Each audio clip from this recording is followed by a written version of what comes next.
So, good morning or good night, depending on where you are in the world, and welcome to another interview of the Shield Dude on a Couch. I'm your host, Hector, and tonight I'm joined by Susie McMullan. She's the vocalist and also plays bass for the band BRUME, which is a band from San Francisco that the best way to explain it, they mix doom with, it's called dream doom pop. But there's a lot of that's the label that you guys were given. But there's a lot of like different styles, and we're here to talk about their third record that was released like a week ago, and it's called Marten. So, Susie, first of all, how are you tonight? I'm doing great. I'm excited. We have a lot of fun stuff coming up. So we're getting like all revved up and ready to, go on the road and play some fun stuff. Oh yeah, I was reading that you guys have a few shows next week in Europe. I think you're playing London, if I'm not mistaken. I think it's one of the places you're playing. Yep. On Friday, we're playing in London and Camden Town specifically at a really awesome festival called Desert Fest. Yeah, I think I went to London. I went to Camden. It's a cool place. It is. It's fun. The festival's wonderful. It's for 3 days. It covers multiple venues and just really fun bands and like a really good energy and vibe. We played there a few years back. It was so fun. So we were really excited we got invited back. And before that, we thought, yeah, let's go and play. We really wanted to play in France. So we have a show in Paris and Nantes before that. So Yeah. we're just gonna we're just gonna take it easy and have a nice time. Yeah, it's like a tour slash European vacation, all Exactly. in the same one. So for people that don't know Broom, so on this record you added cello to the mix, uh, Yes. which makes it extra sad. Was that your intention to make Absolutely. like an extra sad record? Because this is a record that I had to listen to by chunks sometimes because I'm like, oh my God, this is getting me depressed. I got to like, I gotta take it, but in a good way. That means the music is very potent. So tell me a little bit about the about adding cello to the mix to the Samo Broom. Yeah. Well, I didn't add cello. Hold on. This is our band studio, and Jordan, the drummer, just walked in. How you doing? Oh, hi Jordan, how are you? He will be joining us in this interview today. Oh yeah, the more the So, merrier. Jackie joined the band maybe a year, 2 years ago. It's been a while. On our last album, we asked her to play. I wrote this song on the piano, and it was a sad song. It's kind of a running theme in the kind of music we write. And I asked her if she would play cello on this piano song on the album before this one was called Rabbits. Oh yeah, And that was the first time we ever wrote music together. And we had a good time, and we enjoyed it so much that we would invite Jackie to play shows with us. We would teach her some old songs. She would just add cello on top, and then we played the song that we wrote together live a few times, and then we just started writing music together, and then she joined officially, and we wrote this whole album. So there you go. It was kind of a perfect and easy blend. Yeah, it gives it like that extra layer of like obviously it evokes sadness and melancholy. I think more melancholic than sadness. It's like a very melancholic record, but and I saw the cover for Rabbit, and on this album cover you have an animal as well. So I'm gonna show the cover. I'm like, hey, maybe this is gonna be a running theme. So this is the newer album, but I think that's a ferret, right? It's a Marten. It's a pine marten. It's a pine marten, but it is a weasel. It's in the weasel family. Okay. Yeah, if I would look at that, I would probably not pet it because it looks like it has rabies or something. But it's also sitting in I think I saw the rabbit, like there's a chair. So tell me a little bit about like what you're trying to convey with this cover. Well, that's actually my house. Oh, okay, cool. Well, that's a cool chair. So I have a couple of those chairs in my house, and that's the curtains that we close when we don't want to see the outside of San Francisco, which is beautiful, but sometimes you just want it dark. in your house. And so we pull those curtains and we moved that chair in front of the curtains, and Jamie set up some lighting. And actually, I think this was Peter. We have this photographer that I love in San Francisco. His name's Peter Prado. And this image, I think was done by Jamie, but all the band images of the band members that are also in this chair, you'll see, those were done by a photographer in San Francisco called Peter Prado. And we just kind of had this running theme. It's like, it's interesting to have a weasel, like a varmint, a disgusting, an animal that looks like it has rabies in But your work. it's that Photoshop, right? It's not inside your house, No, right? that's really there. Oh, okay. Is it your pet? It's Jamie's taxidermy. Ah, okay. Jamie's the guitar player. The good thing it's dead. So Jamie's taxidermy on my chair with my curtains behind it. And we kind of liked that it was like this, a weasel on a throne. They're just opposites. Yeah, and sometimes our music has that tension of opposites too. We'll have like hardcore parts of our music and delicate, sweet parts of the music. Yeah, but, we didn't go that deep when we were making the picture. I mean, to be honest, we kind of we're like, this looks fucking cool. And we put the weasel. So this little Marten was a taxidermy. He posed on many items in my home before we picked the throne. He was on a cushion. He was climbing a sofa. We had him doing all sorts of things. And I don't think that would have been as great as the image with that chair. Yeah. But it would have been cool maybe if one of you was sitting with it on the chair. We are. You haven't seen that picture? No, that's in the. Oh man, I'll send it to you. It's so good. That's on the back, right? On the back cover of the album, right? Yeah, I think it's in the sheet you pull out. So Jordan so this Jordan, the one that sits behind the drums. Hey, Jordan. Jordan was also the one who was sitting in the chair holding the weasel, and we're all standing around Jordan. Okay, yeah, no, but it makes for a cool album cover. So let's talk some of the tracks on this record. So the record starts, I really like I think the record starts really good with Jimmy and New Side Are You, which are both singles. Tell me a little bit why you picked them. So Jimmy, what's Jimmy about? I have a prop. You have a prop. Yeah, this should be interesting. So, so this is Glen Danzig.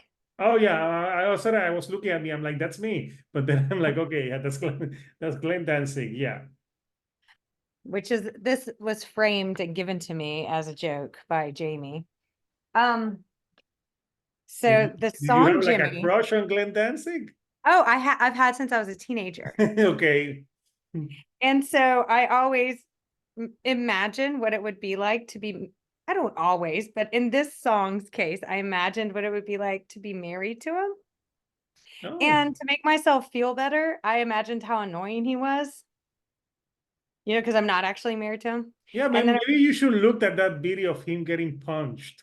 But I like him. It's just one of those things where I'm daydreaming and I'm like, what if I was married to Glen Danzig? He's so amazing and wonderful. And he was such a childhood crush of mine. I thought, I bet it'd be kind of bad to be married to him. And then I just made up this whole fake world.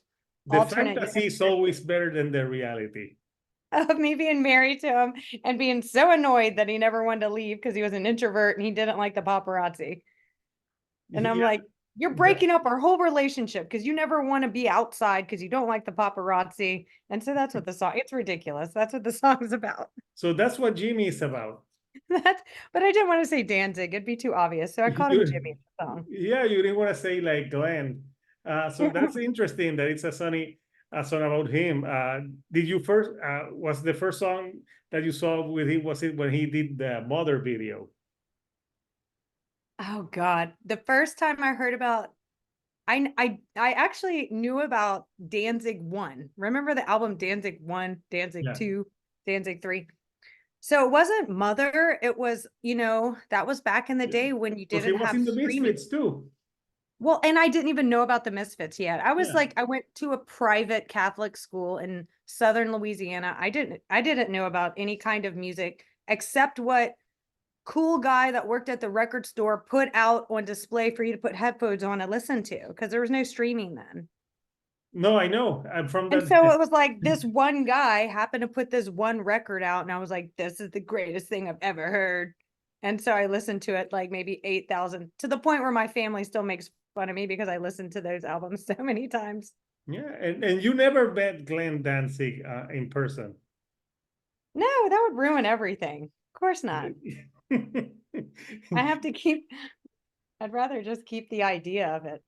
Yeah, no, that's hilarious. That it's about. I never would imagine that it was about Glen Danzig. So this is why it's fun to have these chats to to get to the bottom of the songs. But New Sadder You, that one was great, and I'm telling you, it really made it really gets you. It's so emotional, and the cello on that one, it's really great. So New Sadder You, I was like trying to interpret it. So I don't know if it's about someone like that's getting out of being sad but gets sad again. So it's a new sadness. What's that all about? um I wrote most of my the lyrics of the songs, we all write the music together, Mm. on the band. So the lyrics of the song always start with as poems. Just have like a poetry book, scramble Yeah. it. Half of them suck, most of them are just rants that don't make sense. And then some of them get crafted into nice poems. And this particular poem was a story about a friend of mine that was really sad because their dad passed away. Okay. And and the story was like, the whole reason you're really sad is because someone loved you a lot. And so, like, yeah, you're going to be sad for the rest of your life. Like, just like embrace this new version of you. You're just going to be this new you that's just sad all the time. But the only reason you're sad is because you were really loved. That makes sense because if you wouldn't be sad, then you would be dead inside and indifferent. Or But maybe it's a like, serial killer. it hurts more when someone loves you dies, Yes, yeah, if someone dies that hates me, like I'm not gonna be happy, but it's not gonna ruin your life. You're just it's gonna not be like, gonna oh, that's too ruin your bad. life. But I have a discussion that we have with people that every time that someone dies, everyone says they're good for some reason.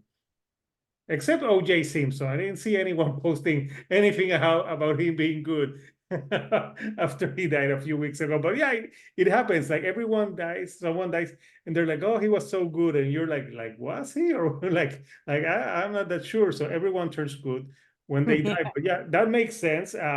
Now that you say that, maybe when I listen to that song, I will think of my grandfather. Yeah, because I was most close to him. So like when he died, like yeah, it's something that like you never get over it. Right. Uh, You're just like this new version of yourself. It's just a little bit sadder, but that's okay. Like, yeah. So it's what's worth it, for you, like Susie, like what's your process when you're writing these songs? Like how do you get the inspiration? Like, do you like to write always like in story mode, or are some of them autobiographical? Most of them are story modes. My favorite songwriter is Dolly Parton. Okay, yeah. And I really love like when she writes folk songs. They're always this like kind of almost like a child storybook. The way she writes songs, they're kind of in simple language. Everyone can understand it. It talks about real everyday life issues, and it takes you on a journey. Like it's almost like reading a little short story.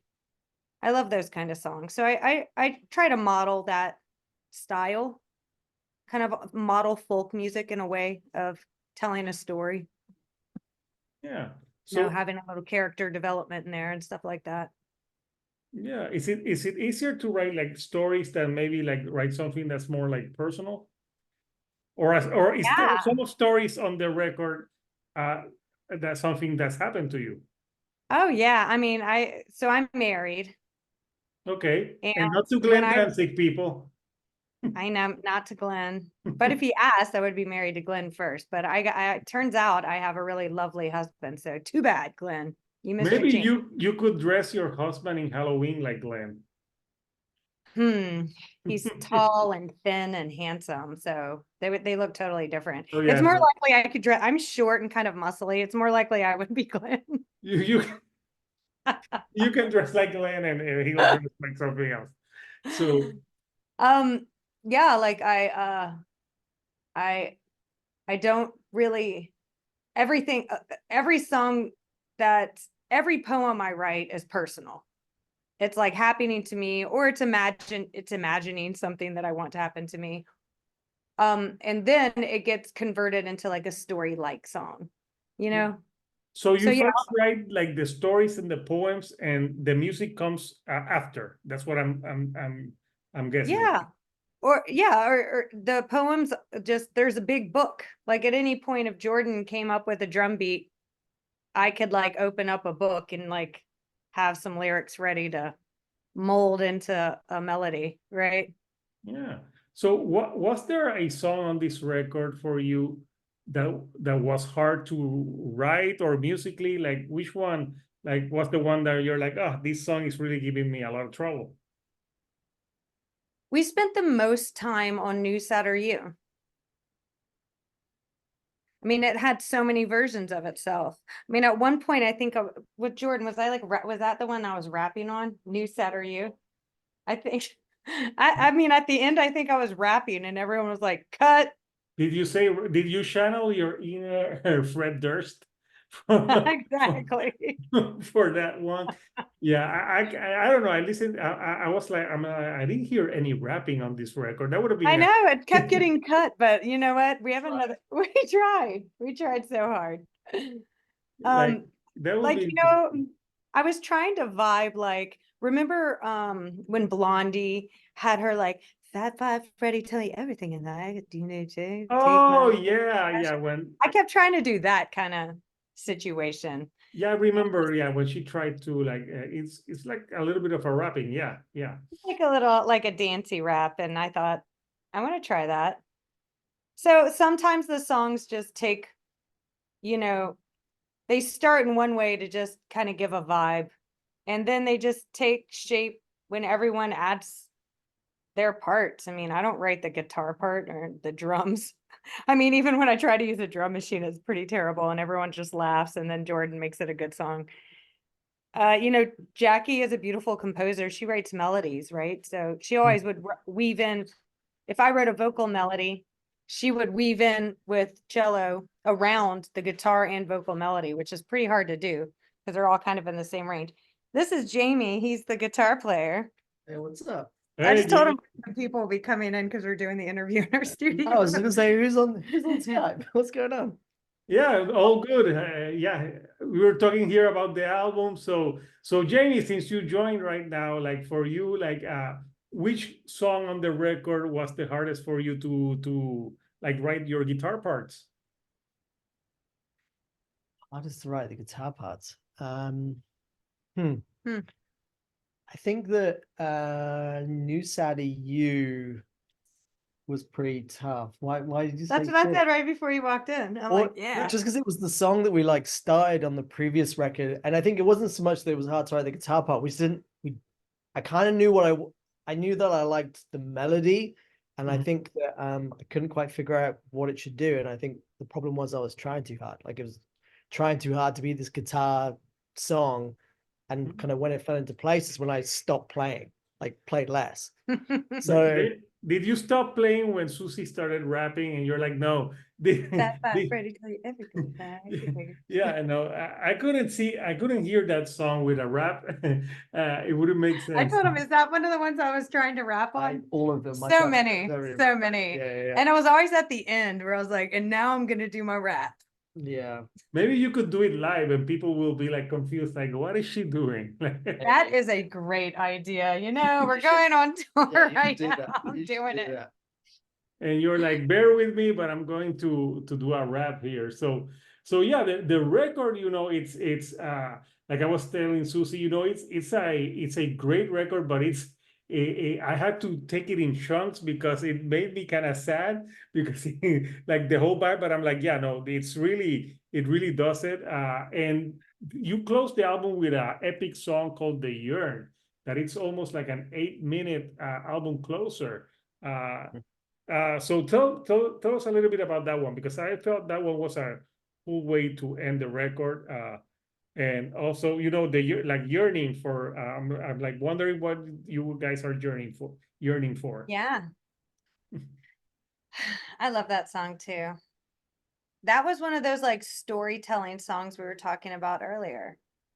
The Yearn was a classic case of I was mad at my husband. I wrote a song about how I was mad at him, and I just wished that we were like we used to be, we'd always have fun and blah blah blah, whatever. Just I love and think I have a very sweet husband, but when Nice. I'm mad, But I he's write not lines. Glen Danzig, people. I know he's not Glenn, and when I'm mad, I write really great poems. Like it flows out of me. Anger like triggers something in my brain where I'm incredibly creative. Is he in the band or not? No way. Oh, good. So he doesn't. Yeah. So he doesn't have to like. Here's a song I wrote about you, motherfucker. No, he stands in the crowd and rolls his eyes while I'm singing to him. He's like, God, I hate this one. So yeah, so you were mad at your husband and you wrote the song. So what are you? Is it like you're yearning for you to not be mad at him? No, I'm yearning for the old times, the good times. Old times. you know, Okay. the sweet times. Now it's Yeah. like, it's been a very long time and we have a child together. So we're very task oriented and I miss the like fun times we had. Oh yeah, I know what I've been married. So yeah. It's not easy, but no, there's no wrong no song about me, thankfully.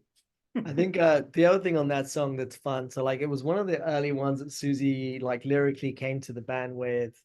And it was pretty immediate, pretty quick. It was definitely never gonna be some like heavy, hardcore like thing. It was the way it was written, the way like Susie came with the melody, it was like, okay, this song can't be that, which is cool.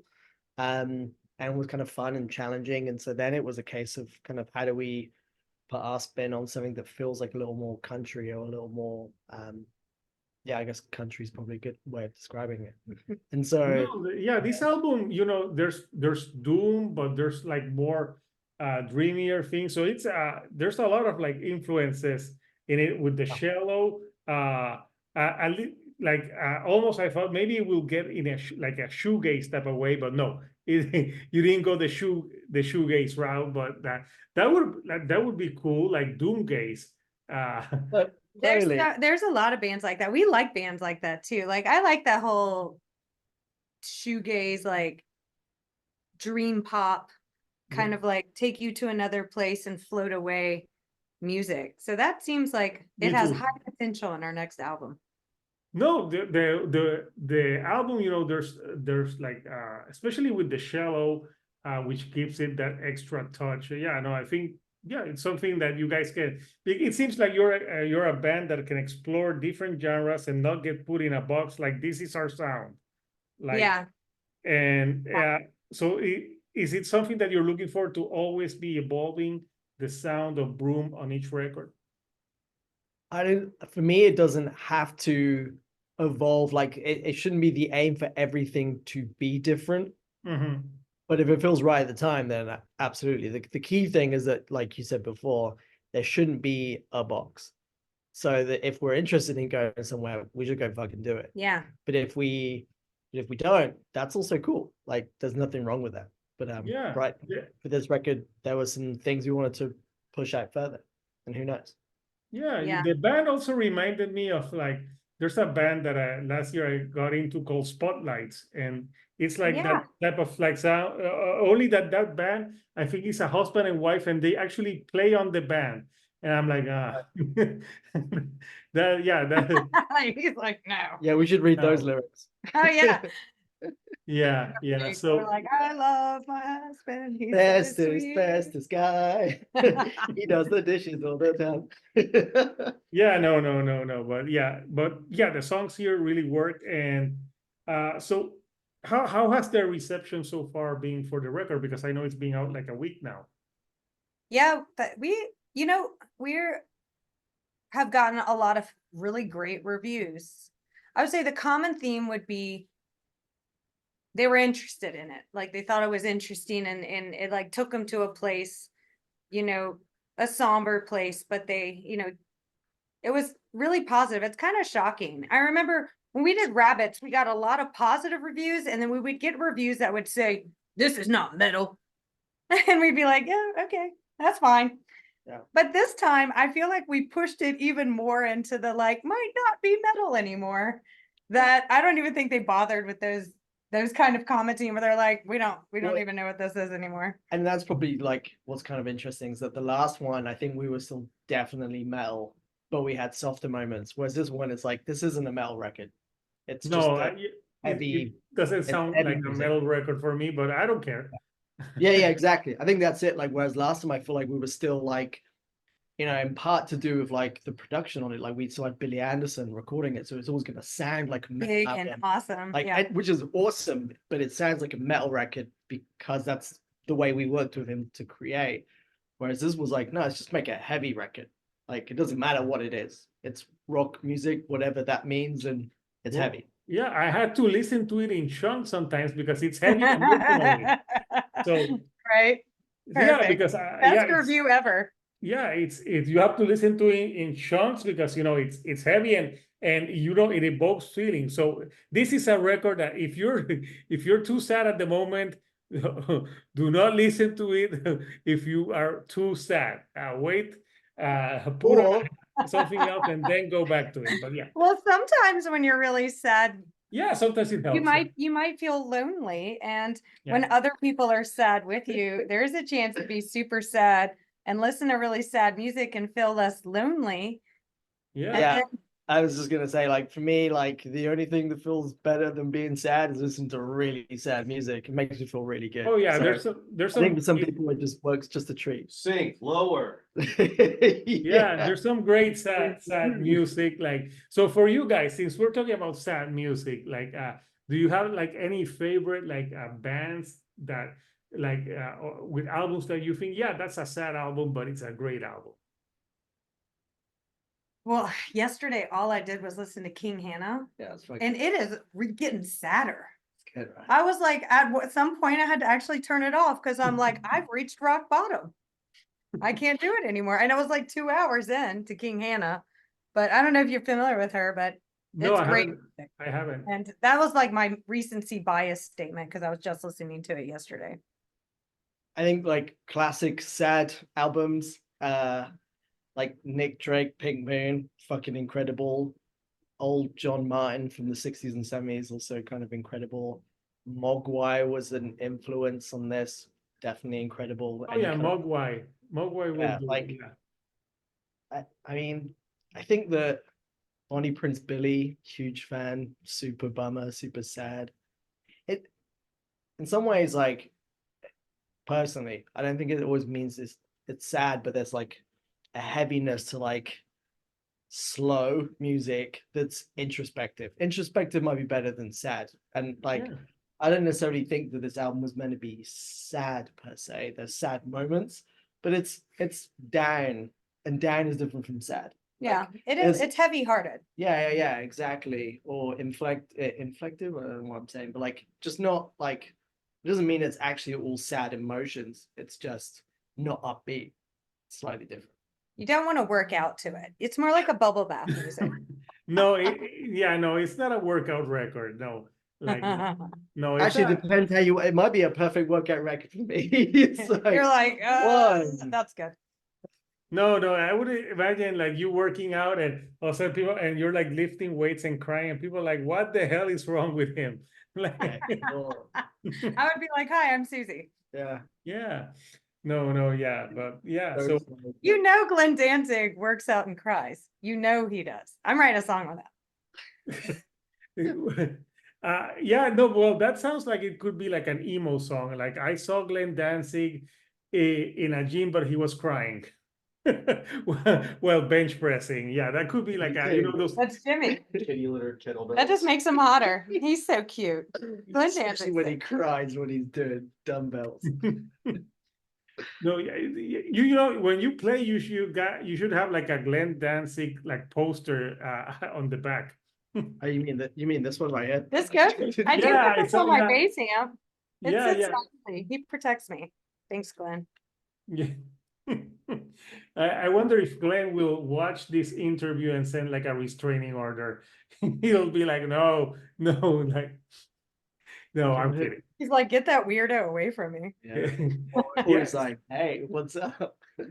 Well, Especially if he saw, I don't know, did you see that, that since you're going to London, did you see that new Netflix series called Baby Reindeer? That is depressing as hell. Yeah.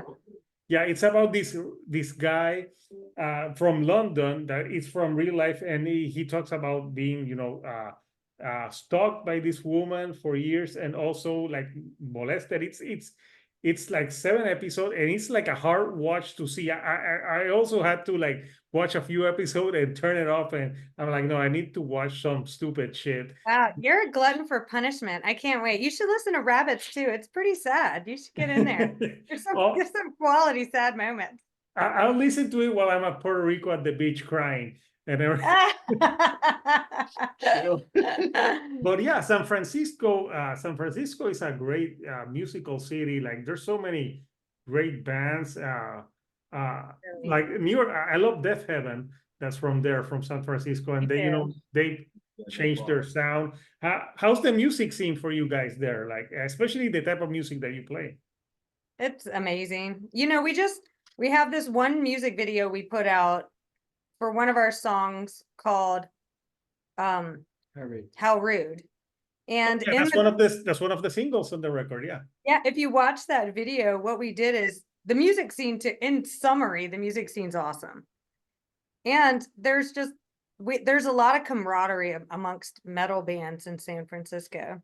And so in that video, what you'll see is some of my favorite or our favorites and friends musicians in the city of San Francisco. They're all in bands, they're not in BRUME. They're all in other bands that are I've interviewed like 10 bands from San Francisco, I think, so Oh, far. awesome. Yeah, it's just there's so much. And in Oakland, I mean, it's inspiring, right? Because you all feed off of each other and you support each other.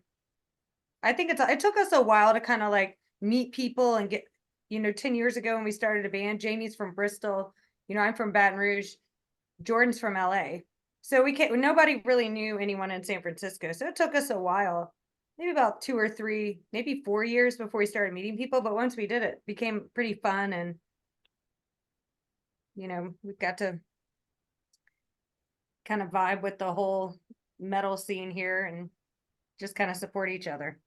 Yeah, no, that's good to have a supportive metal scene. And all the bands that I've interviewed from San Francisco, they're all different. So that's something that I'm like, because if every band sounded the same, so I've interviewed death metal bands, black metal bands, like shoegaze, like different types of bands, all from San Francisco. So yeah, it's a cool scene. So you guys are going on tour next week. So after the tour, what are the next plans for BRUME? We have to have a record release show local. We need to plan that sucker. So we want to, you know, promote our album and plan it. We're going to go take a West Coast tour. When you're in San Francisco, going up to Portland and Seattle is always a fun jaunt. Yeah, I never And we been wanna to make that Seattle, this and year. that's a place that I want to go so bad to Seattle because I'm a 90s kid, so I grew up on Seattle music Do it. in Puerto Do it. Rico. I grew up in Puerto Rico and I love Seattle music. That's adorable. With Seattle music. I was like one of the 3 people in my classroom to listen to that. So when Kurt Cobain killed himself, I was actually sad, and people are like, "Why are you sad? Like did you know him and stuff?" And like, oh, they wouldn't understand.